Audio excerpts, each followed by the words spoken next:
Welcome to my YouTube channel, friends, and this is Wicked Sambo.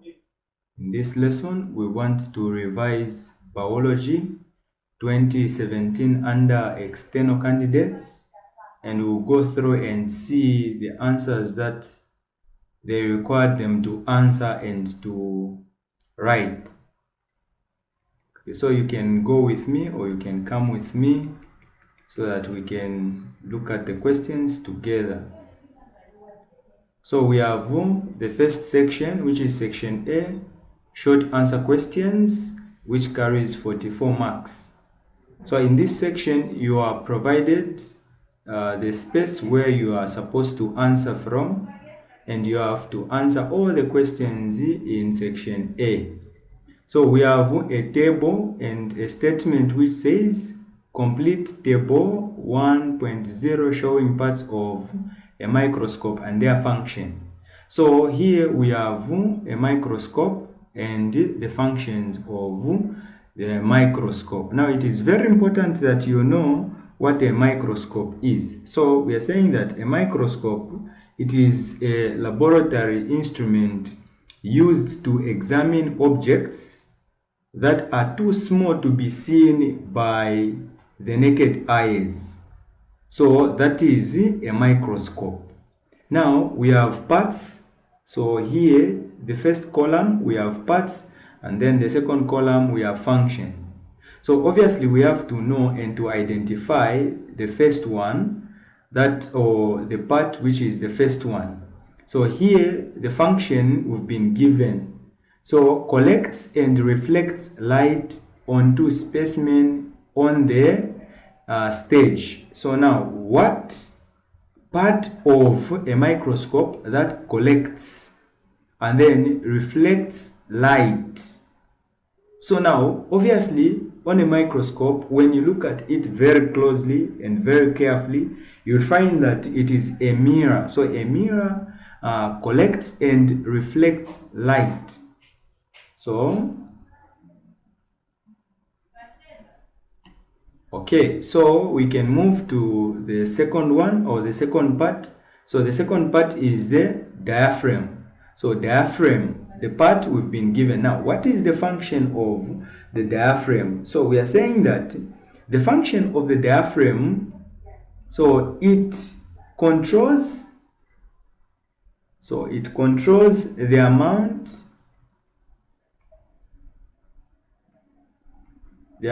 of light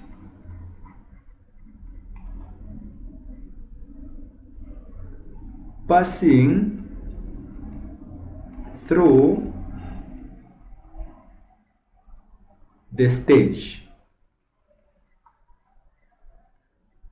So that is the function of the diaphragm. So it is very important that you look at it and you study this instrument which is used to measure small objects. So let us move to the third one. So the third one, we haven't been given the part, but we've been given the function. Now the function here, it is magnifies the image further. So if the image was very small, now how can it be seen clearly? So it is only when a part which we identify is magnified, and then to see the image further, and that part is called the eyes pieces. Okay, so that is the part, and then we have the other part which is stage. So that is the other part. Now, what is the function of a stage on an instrument which is a microscope? So we are saying that the stage, this is where the specimen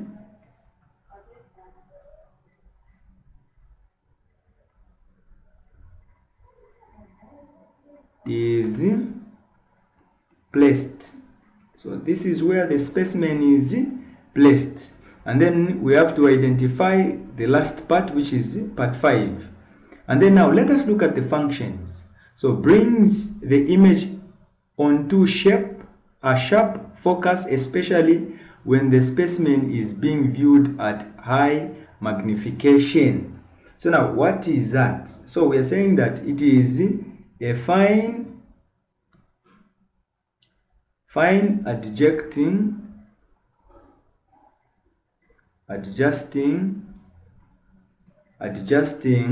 knob.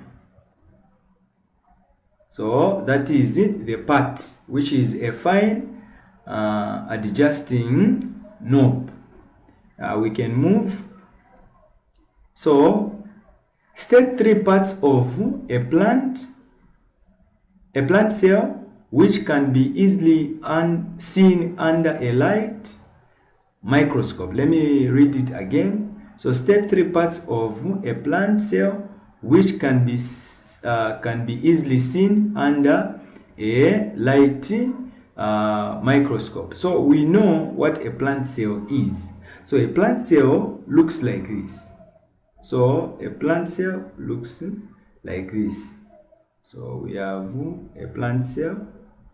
So a plant cell will look like this. Okay. So this is how a plant cell will look like, and then there we have this is the nucleus, and then okay. So this is the sketch of a plant cell. So we can add another one so that okay. Okay, so this is a plant cell. So we are saying that state 3 parts of a plant cell which can be easily seen under a light microscope. So the first one, it is the vacuole. So the vacuole can be what? Can be seen. So this is the first one, which is the vacuole.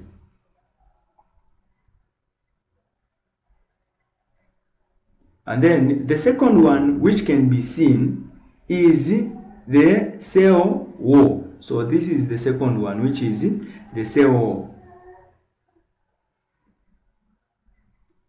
So it is the outermost part of a plant cell, which is the cell, and it protects the cell from external forces.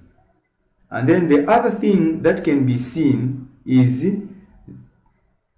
I hope you are able to see these. Okay, so these are called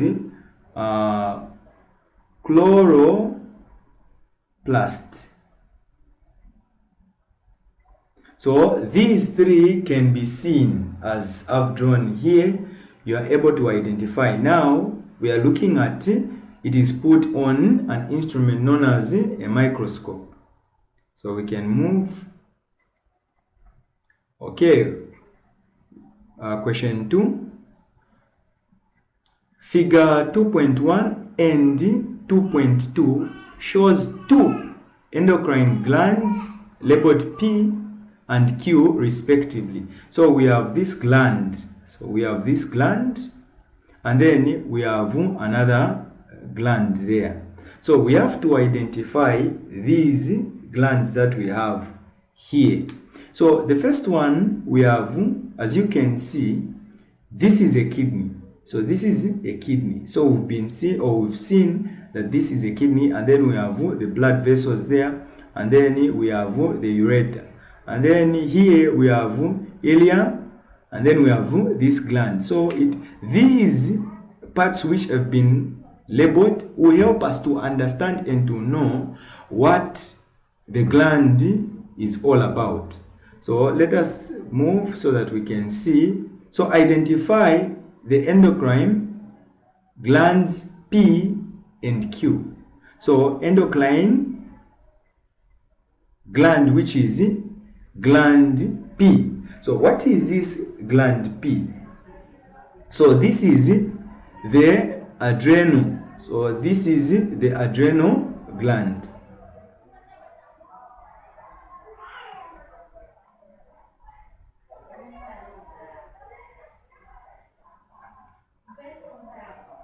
And then the second one The second one is this gland Q. So gland Q, it is the pancreas.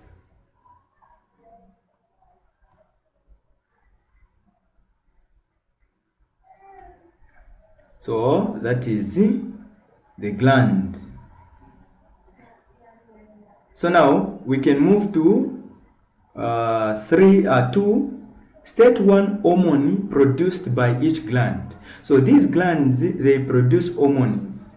So now we have to know and understand what these hormones are. So the first one, it is the hormones that are produced by gland P.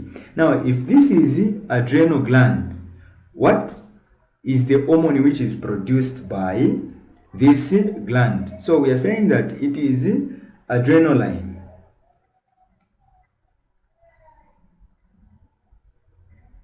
Adrenaline.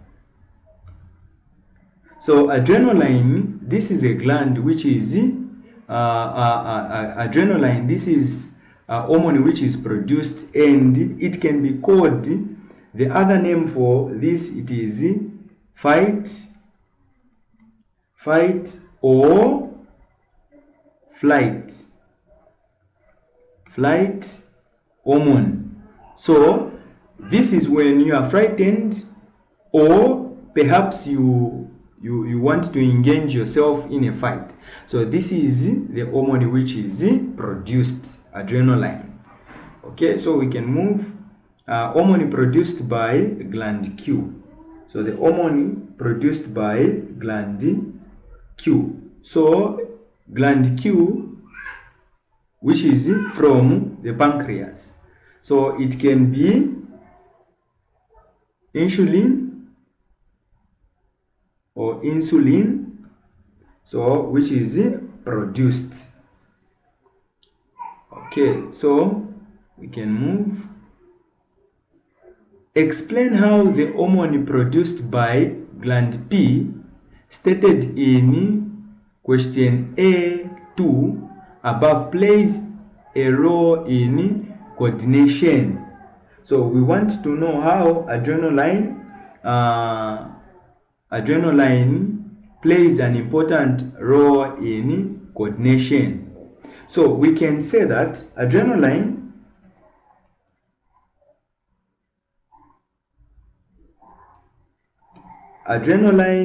converts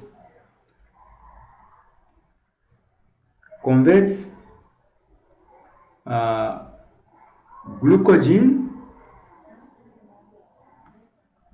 to glucose, which increase the heart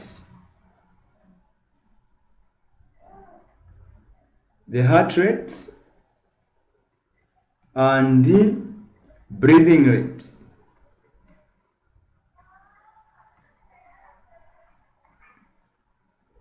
Not only that, we are saying that it also diverts blood from the gut to the muscles.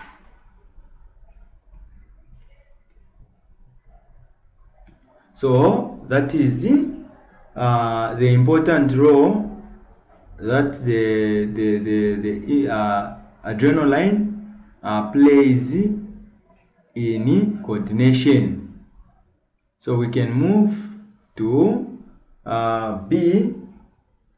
So B, explain the other role played by gland Q apart from producing hormones.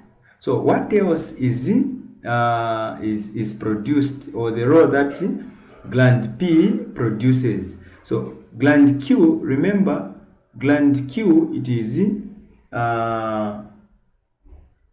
insulin. So that is gland Q, which is there.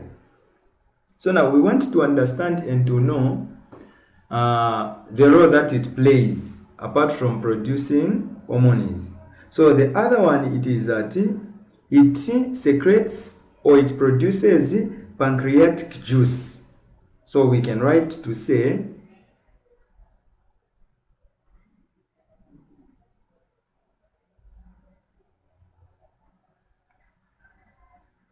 pancreas secretes pancreatic juice which contains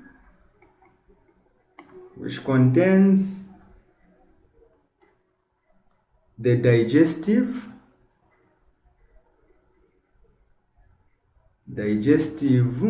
enzyme.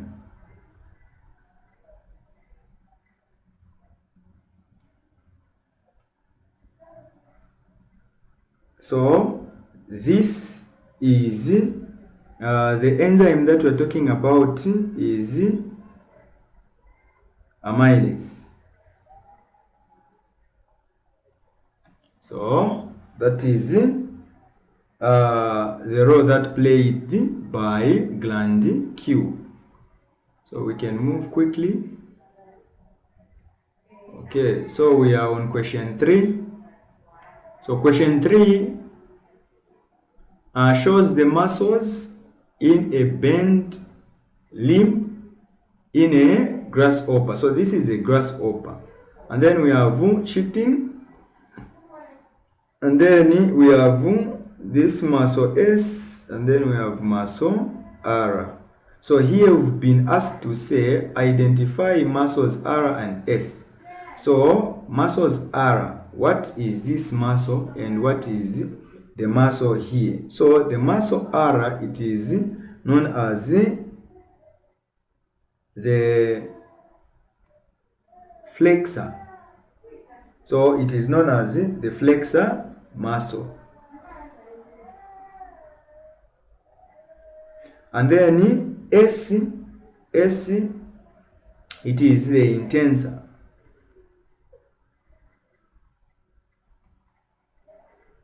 Muscle.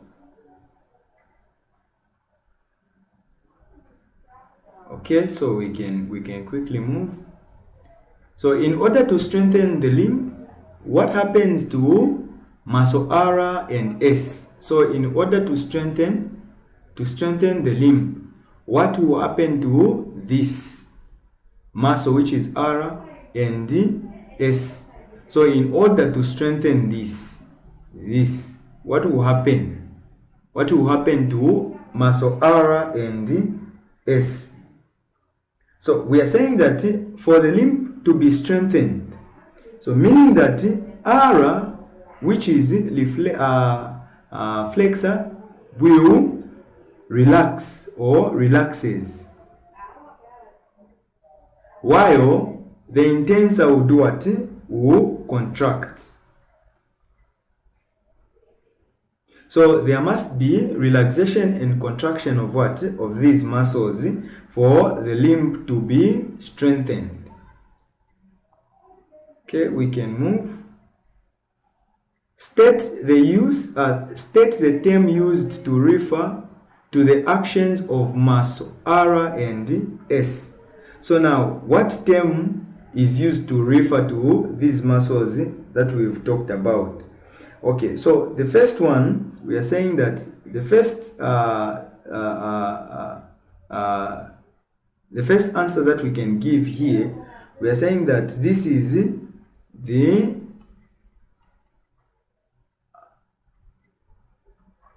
antagonistic muscles.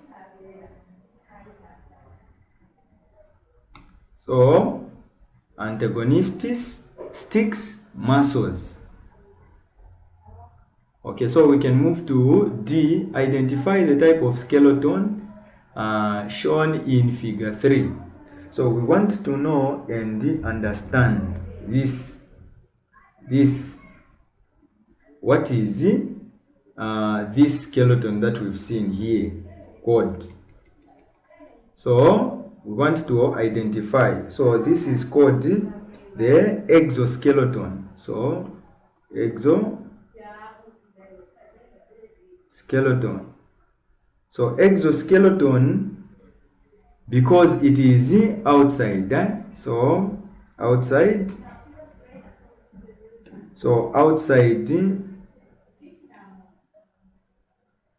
the muscle of the body. Okay, so that is the exoskeleton. State 3 functions of the skeleton. Now we want to identify and to know these 3 functions of a skeleton. So there are several functions of a skeleton, but here we've only been asked 3. So we are saying that the first one is the skeleton supports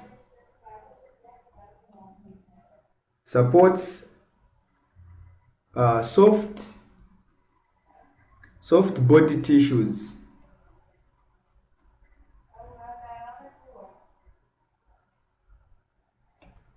And then the second one is that it provides attachment. So we have attachment of muscles for locomotion.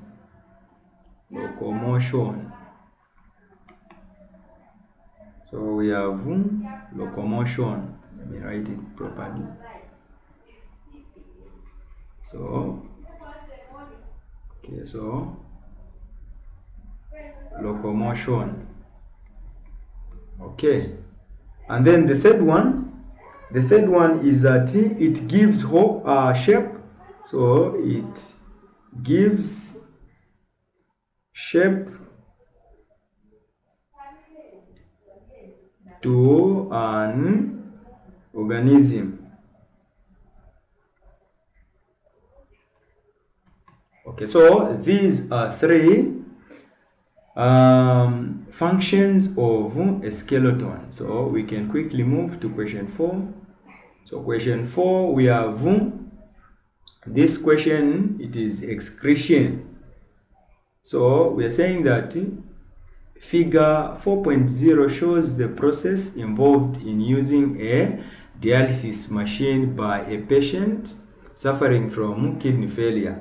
So kidney failure, we are saying that this is where kidneys fail to perform their functions of excreting metabolic wastes. So examples of where a person is suffering from, or the collection of kidney failure, is number 1, the use of a dialysis machine or kidney transplant. So there are 2, kidney transplant or the use of a dialysis machine. So now this is how a dialysis machine looks like. Okay,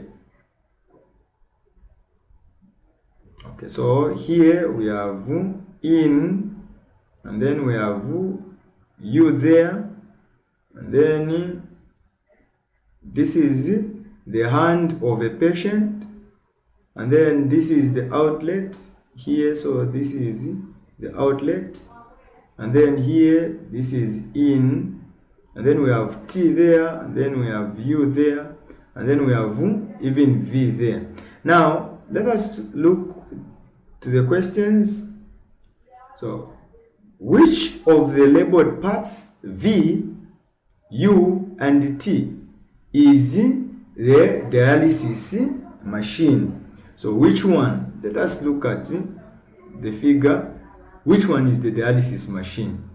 So we have this V, which is here. So this V, which is here. And then we have even U, which is here. And then what else do we have? So we have a T here. Now, when you look at these 3, which one is the dialysis machine? So the dialysis machine is U. So the letter U represents a dialysis machine. Which labeled parts V, U, and T removes gases, bubbles, to prevent airlock. So to prevent airlock, which one removes the gases? So when you look at it very closely and very carefully, you'll find that here we have V and what? And T. So we'll consider V and T because we've identified U to be the dialysis machine. So between these two, you'd find that the one which bubbles up, or which brings up the bubbles, and I'm sure the question here or the diagram here or the figure is not clear, but the answer here, it is T. So T, it is where the gas is what? Is removed. So we are saying that the letter is what? Is T. Okay, so we can move. Okay, so suggest 2 reasons why both tubes to and from the dialysis machine are connected to the vein and not to the arteries. So we have 2 things here. So we have the arteries and we have the veins. So you'd find that the veins, they carry what? So the veins, they carry deoxygenated blood, apart from the pulmonary vein, because that is the only vein which carries oxygenated blood. And then we have the arteries. So the arteries, they carry oxygenated blood, apart from the pulmonary artery, which carries deoxygenated blood. So we are looking at these 2 blood vessels, the veins and the arteries. Now the question is, suggest 2 reasons why both tubes to and from the dialysis machine are connected to the veins. So let us assume that this is a blood vessel. So this is a blood vessel. So this blood vessel, it contains, number 1, carbon dioxide, because there is high concentration of carbon dioxide in the what? In the veins. So we have wastes in this vein. So this is an example that I've just given here. And then we have these are arteries, and then we have which is oxygen there. So meaning that this is oxygenated, and then this is what? Deoxygenated blood. Now why is it that it is connected to these 2? Why? So that is the question. So we are saying that because here, number 1, we will say veins, or we will say blood in veins contains metabolic wastes, or contains more metabolic wastes. And then what about the arteries? So if this carries more metabolic waste, what about the arteries? So let us look at the arteries now. What do they carry? So we are saying that the arteries, it is easy. So we are saying that it is easy to assess the vein, because they are closer or close to the skin. They are close to the skin. And then the other one, we are saying that because they've said, suggest 2 reasons why both tubes to and from the dialysis machine are connected to the vein and not the artery. So this is the answer here. So because the veins are closer to the skin, unlike the arteries, and also the veins, they carry more metabolic wastes. So let us go to question C. So explain how important nutrients like glucose, amino acids, and salts are prevented from leaving blood in the dialysis machine. So we want to know and understand. So because we have nutrients here, so nutrients, so these nutrients are examples. We have the glucose, amino acids, and then we have salts. So these three are very important in human body. Now, how can they be prevented? So we are saying that it can be prevented, or it prevents the nutrients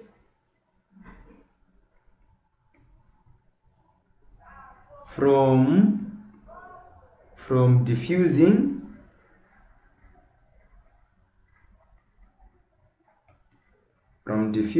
out of the blood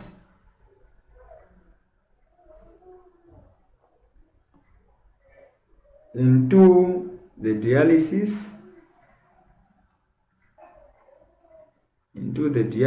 fluid.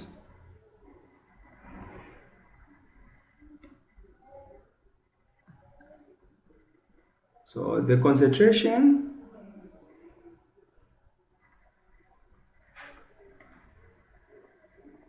of nutrients like we have glucose, amino acid,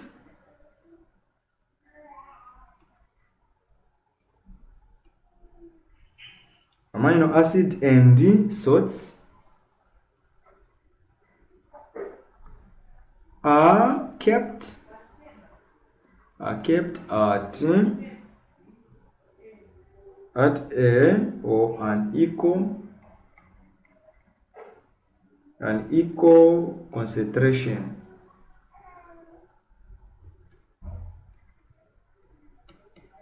Okay, so we can quickly move.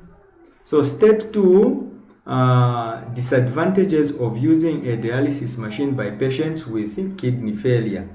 So what is the disadvantage of using a dialysis machine? So there are several disadvantages of using a dialysis machine.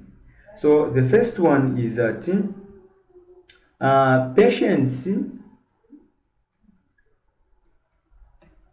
patients may not be able to set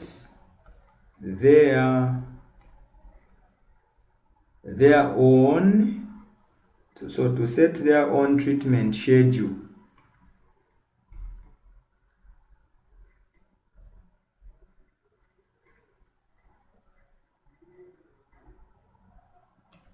And then we have the second one. We are saying that a patient has to travel to a dialysis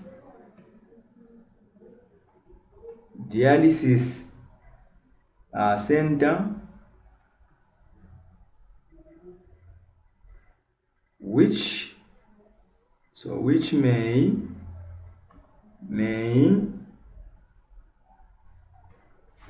may be required maybe three times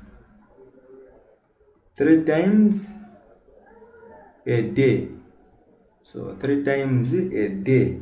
So meaning that it is very expensive.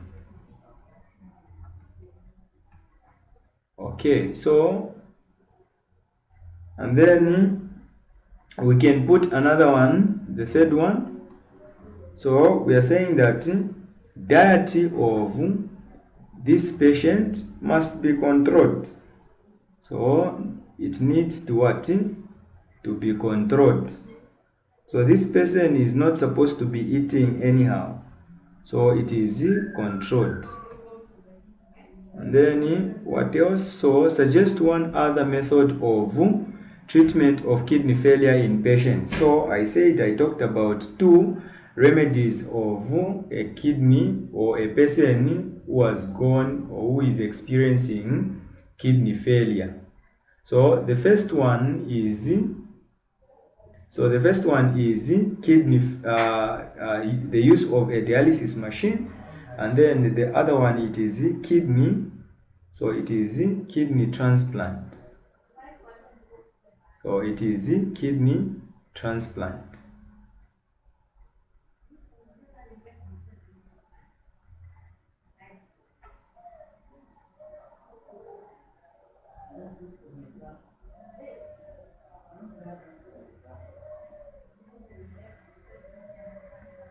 Okay. So kidney transplant.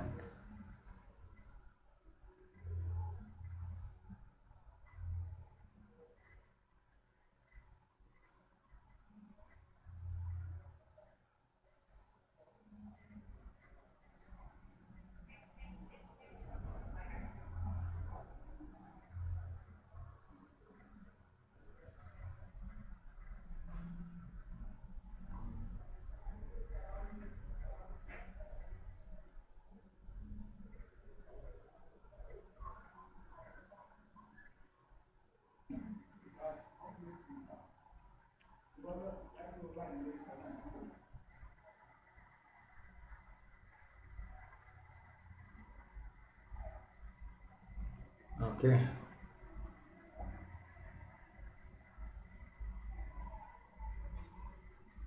So we have the kidney transplant.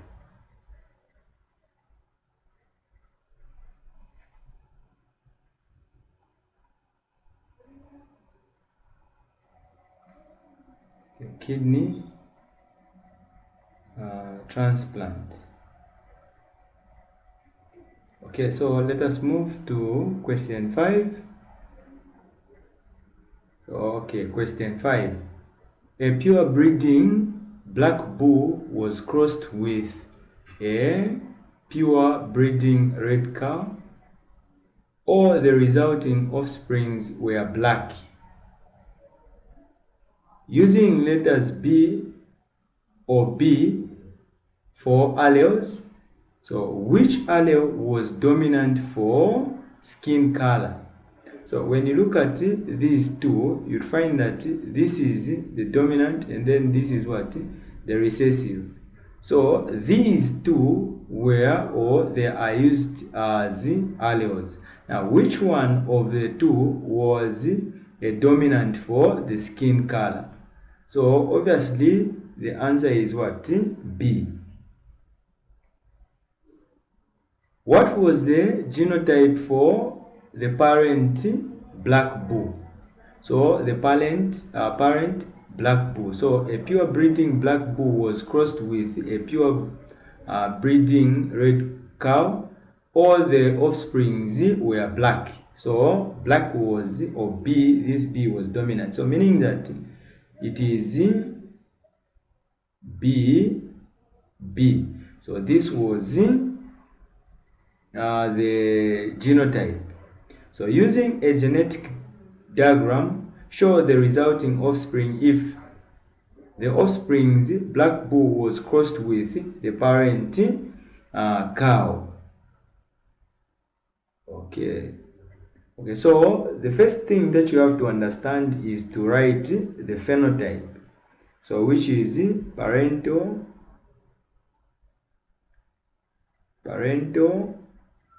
phenotype.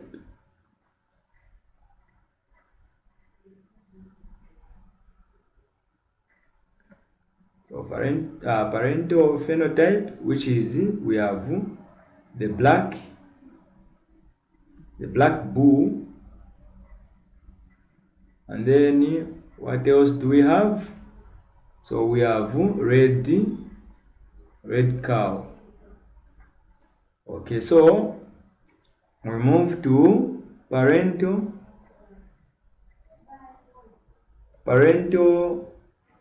genotype.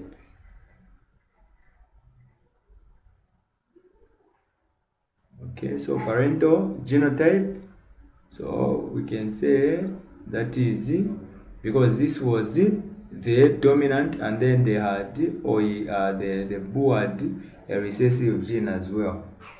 And then here we have this B where the recessive, and then we have the next step is the gametes. Okay, so here what do we have? So we can say, okay, and then we separate them as well. Okay, so, and then we have the next one, which is, so this is F2. So this is F2. Why have we written to say this is F2? Because the parents, the genotype for parents were this, which is BB. So, but the offsprings, you'd find that the offsprings were B. So meaning that this was the first generation, and then this one is the second generation. That's why we've written F2 here. So F2 offspring genotype.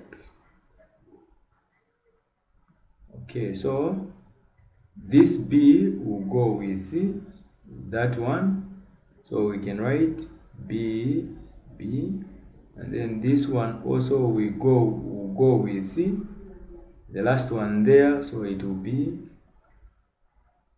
okay, this one will go with that one. We're going to have B, and then that one will go with this one. We're going to have B as well there. So, and then, so F2 offspring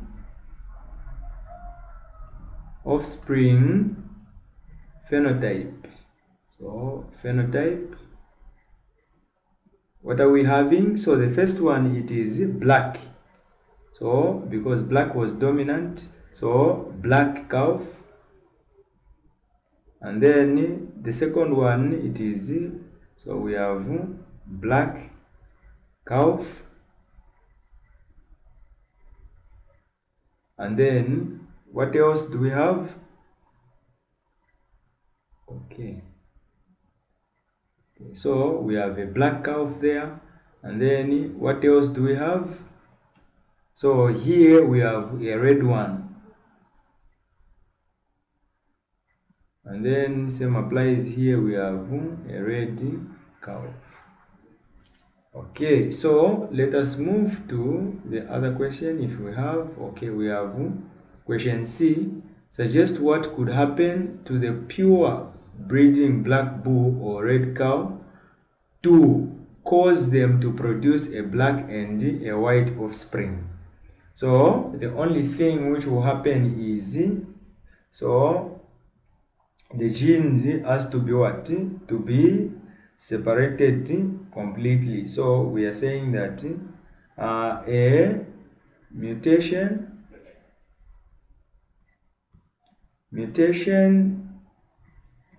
in the gene would have to occur to 10 genes from complete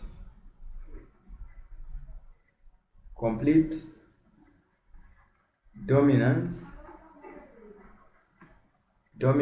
to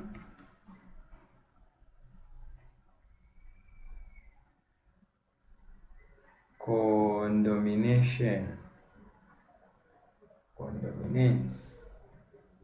Okay, so that was the last question for section A that we are looking at. So thanks for watching, and may you subscribe.